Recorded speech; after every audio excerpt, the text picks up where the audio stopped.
palavra de Deus diz em Provérbios que os olhos do Senhor estão em toda parte, observando atentamente os maus e os bons. Está lá em Provérbios 15, versículo 3. E quando nós falamos assim, os olhos do Senhor estão por toda parte, então quer dizer que tudo que nós fazemos, Deus está vendo. E nós, muitas vezes, como a pastora Ju falou, nós ouvimos, mas não colocamos em prática. E nós ouvimos que o Senhor está com os olhos sobre as nossas vidas, mas mesmo assim, muitas vezes fazemos coisas erradas. Não praticamos o temor a Ele por saber que Ele está olhando, por saber que Ele está observando cada passo que nós damos, e muito mais que isso, Ele sabe exatamente a intenção do nosso coração. E nós não praticamos, e é uma coisa óbvia. Se eu chegar aqui para você e dizer assim, Deus está vendo tudo que você faz. Eu sei, pastor. E por que você não teme esse Deus, então? Por que você não coloca em prática aquilo que você tem ouvido? E a palavra de Deus, ela nos confirma isso desde o início. Nós vemos quando Moisés, ele está lá no deserto, ele está lá pastoreando, e de repente ele olha um arbusto, uma sarça pegando fogo, aquilo chama atenção, porque aquele arbusto não se consome. Ele então vai ver aquilo que está acontecendo, que aquilo chama a atenção dele, ele ouve o Senhor falando com ele. E o Senhor fala, tira as sandálias dos teus pés, porque o lugar que você pisa é um lugar santo, e ele faz isso. E a primeira coisa que o Senhor fala com Moisés naquele momento, coloca para mim Êxodo 3, versículos 7 e 8. Diz assim, disse o Senhor, de fato tenho visto a opressão sobre o meu povo no Egito.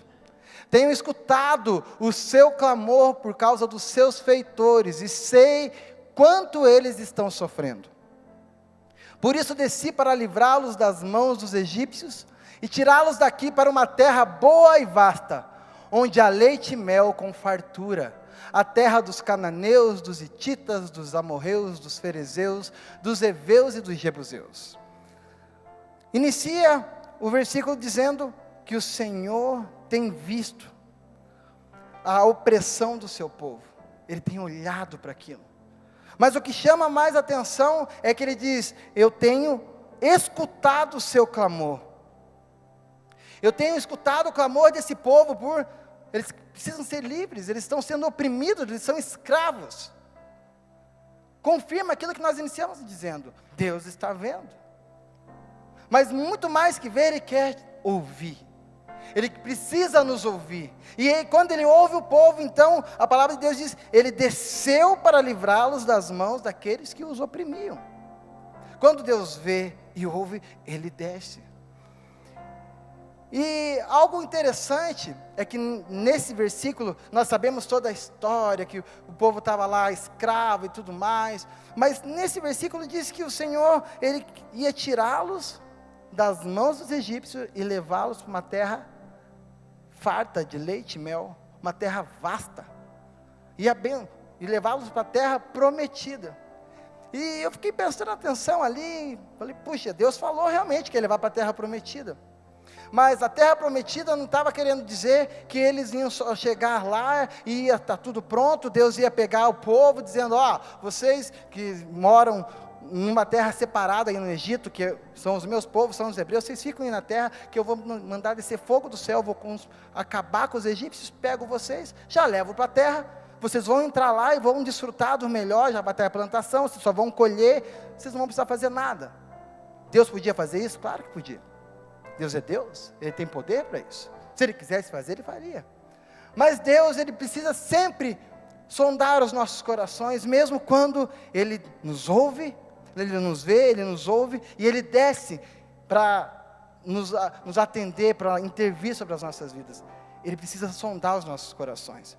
Então nós vemos o Senhor agindo em prol desse povo, e nós vemos também que Deus não destruiu o Egito, que Deus não fez isso de cara para libertar o povo, foi fazendo gradualmente. Por que Deus fez isso? A libertação do povo hebreu foi diretamente acreditado toda a glória a Deus. Até hoje, quando nós olhamos para essa história, nós vemos, Deus agiu com poder para livrar o povo da escravidão. Não se tratava da questão, não se tratava do Moisés, não se tratava do libertador em si, se tratava do Deus que agiu através de Moisés. Deus vai lá no deserto e chama Moisés. E aqui eu abro um parênteses. Muitas vezes o Senhor nos chama no deserto. E nós falamos para Deus: Deus, eu estou no deserto, eu não posso ir agora, eu não posso te servir. Eu estou passando uma dificuldade e eu não vou. Mas Deus vai lá no deserto e chama Moisés: Moisés, vem cá, eu preciso te usar. Por mais argumentos que Moisés tinha, ele aceita. E muitas vezes no deserto nós dizemos não. Deus pode nos usar no deserto. Fecha parênteses. E Deus então, Ele vai agindo através de Moisés e com mãos fortes, grande poder. Ele faz tantas coisas sobre o Egito até livrar o povo daquele lugar. Deus é glorificado pelo poder que Ele exerce sobre aqueles que estavam escravizando o seu povo. A ponto de todos os inimigos que tentavam se levantar contra o povo de Israel, que encontravam o povo no meio do caminho, diziam: contra eles nós não podemos, porque o Deus que eles servem é um Deus poderoso. Nós sabemos o que Deus fez com esse povo, para livrá-los da escravidão. É um Deus poderoso. Deus era glorificado, Deus foi glorificado. Aquele povo saiu glorificando a Deus, mesmo em meio a situações que muitas vezes eles balançaram, eles glorificaram a Deus. Toda a glória foi dada a Ele, toda a glória. Então eles saem de lá, e Deus, Ele não leva o povo direto para Canaã. Deus podia fazer isso, mas Deus não faz, porque Ele continua sondando os corações. Porque Deus, Ele chega para Moisés e fala: você levanta 12 cabras aí, 12 caras, líderes de cada tribo, e manda lá para espiar a terra prometida, que eu tenho como promessa para vocês. Então Moisés faz isso, manda 12 espias, eles chegam lá, eles veem que tem gigantes, eles voltam, 10 daqueles homens vêm com um relatório negativo, dizendo: não podemos, lá tem gigantes, nós não vamos vencer. E eles contaminam todo o povo com aquela notícia. E 2 homens somente, Josué e Caleb, se levantam dizendo: não, vamos crer no Deus que nós servimos, é um Deus de mãos fortes. Olha o que Ele nos fez, Ele nos tirou do Egito, Ele pode nos fazer vencer. Eles estavam ali demonstrando a sua fé, mas 10 não estavam, e todo o povo foi pela maioria. Então, a falta de fé daquele povo fez com que eles peregrinassem por 40 anos no deserto. Porque a falta de fé, ela aumenta a distância para nós chegarmos na terra prometida. Ela aumenta a distância para que nós possamos chegar na promessa de Deus para as nossas vidas. Deus, Ele precisa enxergar a nossa fé sendo latente aos olhos dEle. A nossa fé sendo demonstrada para todos que nós cremos nele. Deus, Ele quer enxergar o quanto nós cremos nele. A nossa fé precisa estar firmada no Senhor, e aquele povo não demonstrou essa fé. Na sequência, então, Deus, Ele chega com o povo até a terra prometida. E Deus, Ele não destruiu primeiro os povos, dizendo: vou destruir cada amorreu, ferizeu, jebuseu, etita, não destruiu. Ele falou: não, vocês precisam entrar e conquistar essa terra. Mas o que chama a atenção é que, com todo o poder que o Senhor tinha, primeiro Ele precisou ver se havia obediência no coração desse povo. Mas havia obediência sim no coração daquele que estava conduzindo o povo naquele momento. Por quê? Porque Moisés ele pisa no tomate no meio do caminho, e ele não tem mais o direito de entrar na terra prometida. Então quem sucede Moisés é Josué. E Josué, a palavra de Deus diz que era um homem de fé, porque sim, ele foi um daqueles 2 que criam no Senhor, que o Senhor podia levar eles à vitória. Era esse mesmo Josué. E Josué era obediente. Como o Senhor enxergou sobre Josué, um homem temente a Deus, que ele acreditava, tinha fé e era obediente. E o povo, por enxergar em Josué um homem de Deus, eles também obedeceram tudo que Josué falava. E Josué estava debaixo da obediência de Deus. Então, eles, sim, entraram na terra prometida. Conquistaram aquela terra. Então, nessa empreitada do povo hebreu, do Egito até a terra prometida, nós vemos algumas situações. Nós entendemos que a glória que foi dada a Deus para tirar eles lá da escravidão, ficou tão falada em todas as terras, que os inimigos temiam o povo de Israel. porque Deus era poderoso, Deus que estava sobre aquele povo. Eles glorificavam a um Deus que tinha poder verdadeiro, em que os povos temiam eles. Nós vemos que a fé que eles tinham no Senhor foi capaz de levá-los até a terra prometida. Mas aqui nós temos um porém, porque não foi aquele mesmo povo que falou que não queria enfrentar gigantes, porque naquele momento em que eles se levantam descrentes, acreditando naquele relatório negativo, eles ficaram pelo deserto. A palavra de Deus diz que toda aquela geração morre e uma nova geração cresce no deserto. Essa nova geração que cresce no deserto, ela cresce ouvindo do poder de Deus que livrou aquele povo da escravidão. Então aquela nova geração cresce com fé, e é essa geração que entra na terra prometida. É essa geração que está crendo e sabendo que Deus está com eles, que sabe que as mãos poderosas do Senhor vai agir em favor deles. Pois os que não creram ficaram pelo deserto, e somente entram aqueles que criam no Deus que eles serviam. A fé o glorificar a Deus e a fé estava sendo manifesta para que Deus agisse em favor daquele povo. E por final, a obediência de Josué. Um homem que se coloca diante de um povo, mas não sozinho, porque ele glorificava a Deus em todo o tempo. E ele cria no Deus que ele estava servindo, e muito mais que isso, ele era obediente às ordenanças do Senhor. Ele recebe uma palavra de Deus dizendo: seja forte e corajoso. Não desvie, medite na palavra dia e noite, não desvie nem para a direita nem para a esquerda. Seja fiel, seja obediente. Então ele se coloca nesse lugar e ele conduz o povo debaixo dessa obediência. Nós entendemos ali então que Deus está provando 3 situações no coração desse povo. E em Josué 21, nós vemos o resultado de tudo isso. 21:43 diz: assim, o Senhor deu aos israelitas toda a terra que tinha prometido sob juramento aos seus antepassados. E eles tomaram posse dela e se estabeleceram ali. O Senhor lhes concedeu descanso de todos os lados, como tinha jurado aos seus antepassados. Nenhum dos seus inimigos pôde resistir-lhes, pois o Senhor entregou todos eles em suas mãos. De todas as boas promessas do Senhor à nação de Israel, nenhuma delas falhou, todas se cumpriram. E aqui eu consigo entender porque elas se cumpriram, porque o Senhor conseguiu provar o coração desse povo, o tamanho dos obstáculos que eles enfrentaram, eles conseguiram demonstrar ao Senhor que eles estavam glorificando Ele todo o tempo, que eles estavam crendo nesse Deus que estava com eles em todo o tempo, e que eles estavam debaixo da obediência por esse Deus. Toda essa história começou com o Senhor vendo o sofrimento do povo e escutando o seu clamor. Então Deus precisa nos ouvir, porque o Senhor, Ele não está com os olhos fechados para as nossas vidas. Eu não sei como você entrou aqui nessa noite, mas talvez você entrou aqui já pensando dessa forma: será que Deus não está vendo tudo que eu estou passando? Será que Deus não está enxergando as minhas dificuldades, não está vendo as minhas lutas? Deus, Ele não está de olhos fechados para você. Ele tem visto cada passo, cada circunstância, cada luta, cada gigante que tem se levantado, cada injustiça. Enfim, Ele tem visto tudo a nosso respeito.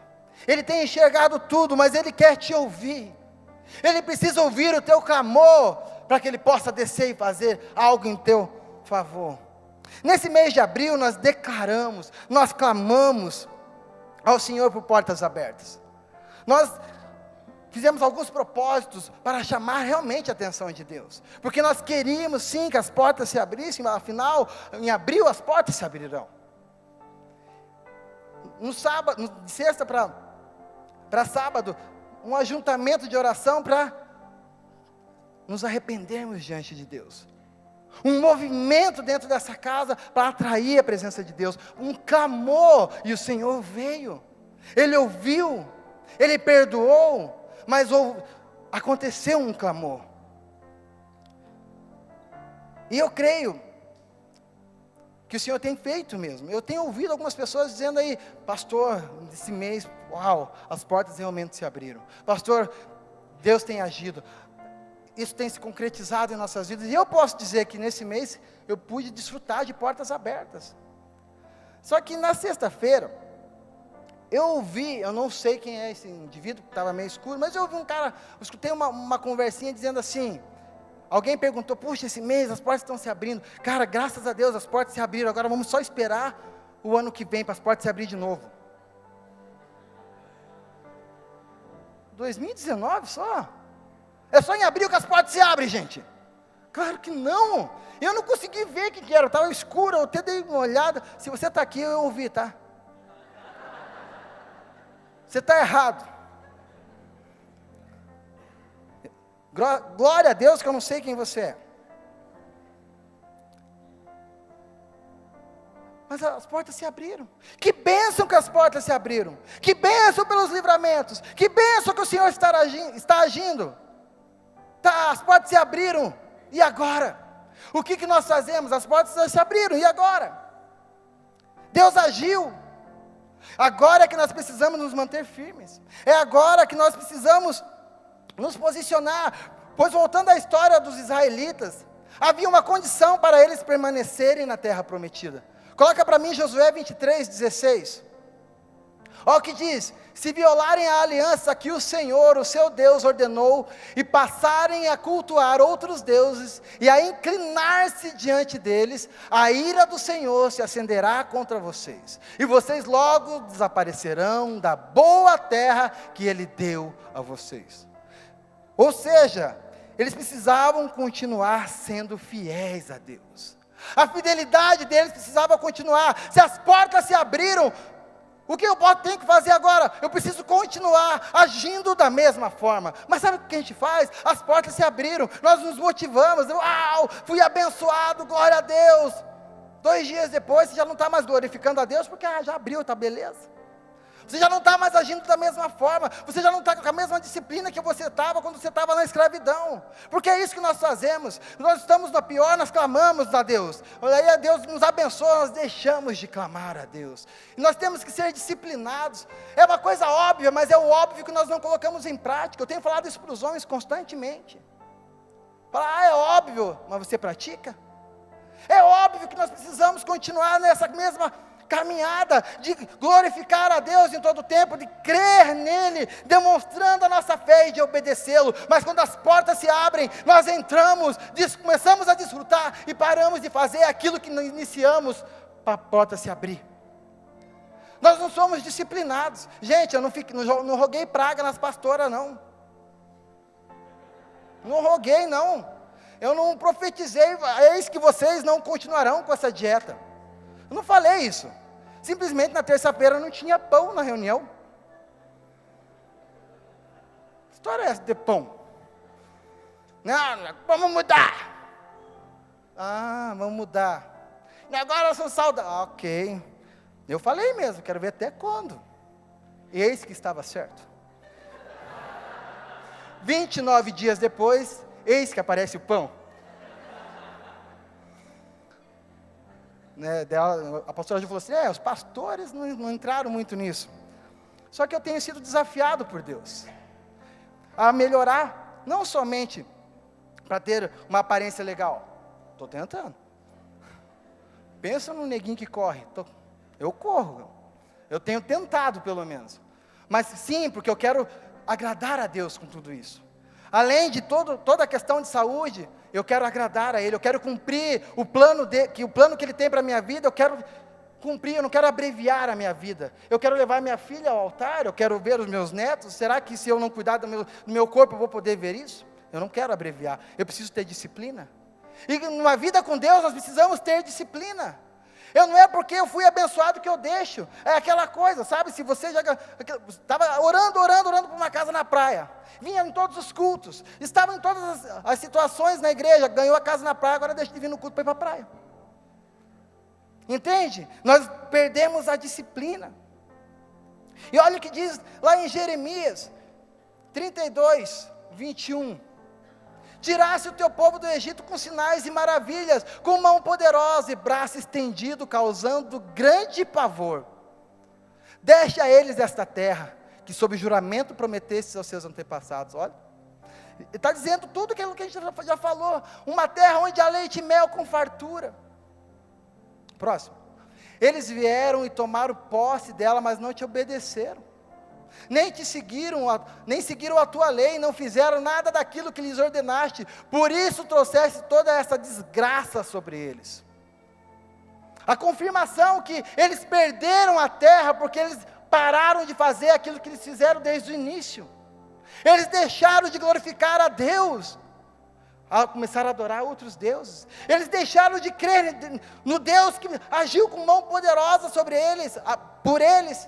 E eles começaram a crer em outros deuses. Eles pararam de obedecer a Deus. Para obedecerem a outros deuses, eles não foram disciplinados.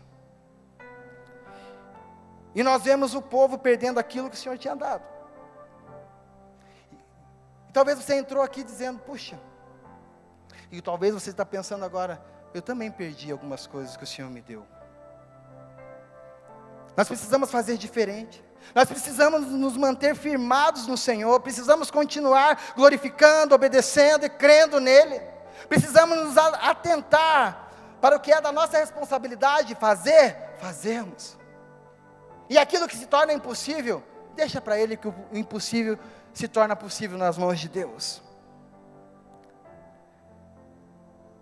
Nós precisamos, então, pegar a palavra que nos liberta, que diz que para sair debaixo da escravidão, que para nós hoje é o pecado, para isso nós precisaremos que o Senhor intervenha e seja glorificado em nós e através de nós. Foi isso que nós fizemos de sexta para sábado aqui, nos arrependendo, nós querendo sair dessa escravidão, e nós glorificamos a Deus nesse lugar. Quem ficou no final nós fizemos uma festa aqui, nós pulamos e glorificamos o nome de Deus, porque é isso que tem que ser feito. Ele nos tira daquele lugar da escravidão, mas nós precisamos glorificá-lo, precisamos crer no Deus que servimos. Nossa fé não pode esmorecer. Nós não podemos ser daqueles que retrocedem por temer os obstáculos, pois do contrário, nós morreremos no deserto. A palavra de Deus diz que aqueles 10 homens que trouxeram um relatório negativo, eles morreram naquele mesmo momento em que Deus falou, dizendo, esse povo não entrará na terra prometida. Simplesmente porque queriam retroceder, porque os obstáculos apareceram, não demonstraram a sua fé. Precisamos obedecer,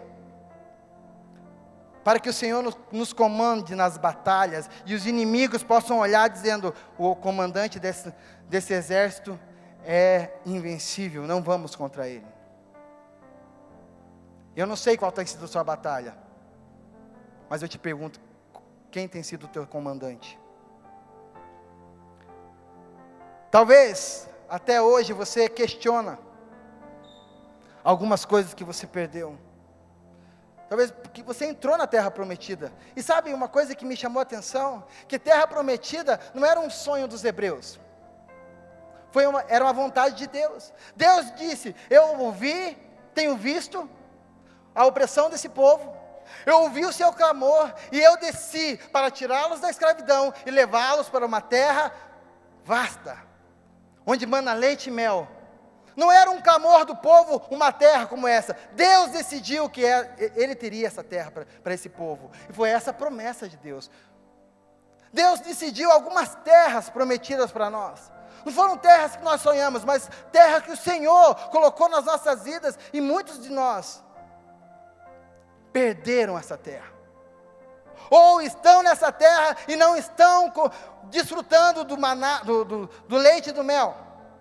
Não estão desfrutando das grandes colheitas, porque não têm se posicionado no lugar de glorificar a Deus em todo o tempo. E quer ver quais são essas terras prometidas? Tem uma terra prometida chamada casamento. Como você tem agido com a tua terra prometida chamada casamento? Marido, como você tem cuidado da tua esposa? Esposa, como você tem cuidado do teu marido? Você tem glorificado a Deus por ele, por ela? Você tem manifestado a sua fé, para que você possa lançar as sementes nessa terra, e dar grandes frutos? Ou você simplesmente abandonou essa terra, e agora está cheio de mato, você não sabe nem se colhe fruto, se colhe espinho, se colhe, enfim. Como está a terra prometida chamada família? Aquilo que a gente fala, família a gente não escolhe. Deus definiu a família que você ia nascer. Deus definiu a família que você iria ter. Como você tem cuidado da sua família? Filho, como você tem honrado teus pais? Pais, como você tem sido exemplo para os teus filhos? Eles veem você glorificando a Deus. Eles veem a tua fé em Deus.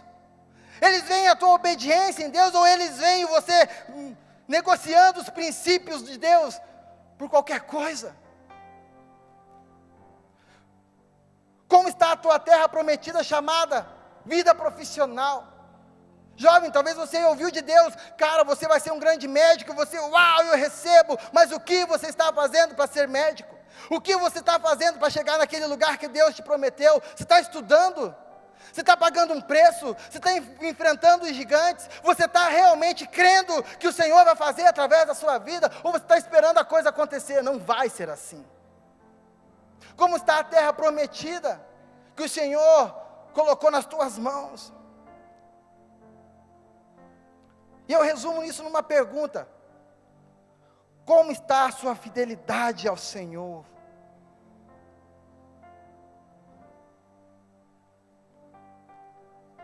Sabe, esse mês de abril, nós falamos, em abril as portas se abrirão. Beleza? Estamos vivendo isso. E como eu disse, nós não podemos pegar a definição dessa pessoa que eu ouvi dizendo agora até abril do ano que vem. Nós precisamos continuar agindo da mesma forma, porque as portas continuarão se abrindo. E no mês de maio, então, nós teremos um outro tema. Coloca para mim. A vida é passageira, mas nós somos eternos. Eu não sou daqueles que venho vivendo as coisas de Deus, o poder de Deus, as coisas têm acontecido, então quando eu passo pela porta da terra prometida, eu paro de fazer, porque a vida é passageira, e se eu quero ser movido pela eternidade, eu continuo glorificando, crendo e obedecendo, porque eu vivo pela eternidade, sou movido pela eternidade. Nós não somos, a nossa vida ela é passageira, mas nós somos eternos. E nesse mês então, nós teremos algumas ações. A primeira ação é servir com um ato de amor na igreja ou ao próximo. Deixa eu falar uma coisa para vocês. Alguns meses atrás, minha mulher estava com dor nas costas. Não conseguia fazer nada em casa. Então, não conseguia limpar a casa. De vez em quando eu limpava. Daí ela falava, mãe, obrigado, amor. Ela falava assim, obrigado, amor, olhando para o cantinho. Tinha pó. Sabe aquela coisa, homem limpa que é uma beleza. Mais ou menos. Eu me esforçava, mas não é aquela limpeza. Então, a pastora Silvia, que está aqui, ó, ela sentiu no coração de ter um ato de amor com a minha esposa. Me aparece na segunda-feira lá em casa, oi, vim limpar a sua casa. Você é sério? Sério. Pensa num constrangimento. Pastora Silvia está lá em casa para limpar a minha casa. E ela pega as vassouras e fala, André, o que você quer que eu faça? E começou a limpar. Gente, mas pensa, ela desceu aquela casa de cabeça para baixo e ó, eu estava tão constrangido que eu saí para cortar meio metro de grama que tem, de mato que tem lá fora. Falei, vou cortar, né? Fiquei o dia inteiro cortando aquele meio metro. Nunca caprichei tanto, eu tinha vergonha de entrar em casa. Eu estava constrangido, porque eu sou chorão. Então se eu entrasse em casa, eu ia chorar vendo ela fazendo lá. Cara, eu estava constrangido, um ato de amor, um ato de misericórdia, e nós não sabíamos nem como, a gente conversa, tira sarro um da cara do outro, a gente, sabe, discute, somos amigos, somos irmãos. Aquele dia eu não consegui nem olhar muito para ela, eu ia chorar. Mas é esse ato de amor que nós estamos propondo para que você faça. Não ir na minha casa, se quiser ir, pode ir. Mas também pode servir na igreja. Aproveita, vai ter o Mercy Day. Faz a tua inscrição. Dá tempo ainda. Para que você participe desse movimento, para constranger corações e trazê-los para diante de Deus, porque é esse Deus que nós queremos levar para essas pessoas, o Deus que nos leva a semear na vida das pessoas, a ter ato de amor, a ser semelhante ao que Ele é. Essa é a primeira ação. Segunda ação, amar alguém através da oração e da palavra. Você vai orar por alguém, por uma família, e você vai buscar uma palavra por essa família, e você vai então entregar essa palavra para essa família. Você vai sim colocar em prática o teu amor em oração diante de Deus por alguém, e buscar uma palavra para essa pessoa. Eu não sei se você já faz isso. Se não faz, é começar a fazer. Se você já faz, continue fazendo. Próximo slide. Qual é o voto? Jejum uma vez na semana, de 12 ou de 24 horas. Ponto. Nesse mês, uma vez por semana você vai jejuar. Próximo slide. E ler o livro Movido pela Eternidade, que nós estamos divulgando, porque é o tema do nosso ano. Simples esse mês. Muito simples. Mas nós precisamos demonstrar ao Senhor que realmente somos imagem e semelhança dEle. Nós precisamos sim demonstrar que nós glorificamos o nome dEle. Porque o que eu vi aquele dia, a pastora Silvia lá em casa, é que ela estava glorificando a Deus, cara. Ela não estava ali simplesmente porque queria só nos ajudar. Primeiramente, ela obedeceu à voz de Deus. Nós precisamos continuar obedecendo. Como está a sua fidelidade ao Senhor? Como estão as terras prometidas que o Senhor te colocou? Você está cuidando? Curva sua cabeça por um instante.